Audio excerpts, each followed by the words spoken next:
चंद्र चंद्राच्या जागी चमकत असतो, सूर्य सूर्याच्या जागी चमकत असतो, दोघेही राजाच असतात. त्यामुळे कोणी अहंकार करू नका, कारण कोणाचा तरी दिवस आणि कोणाची तरी रात्र येते. त्यामुळे एक लक्षात ठेवा, वेळ ही प्रत्येकाची येते.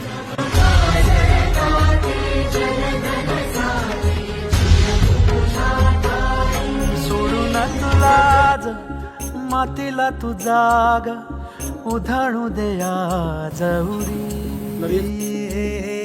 उजाडू दे आज साकड हे माग होऊ दे पहाट नवी आता जाऊ दे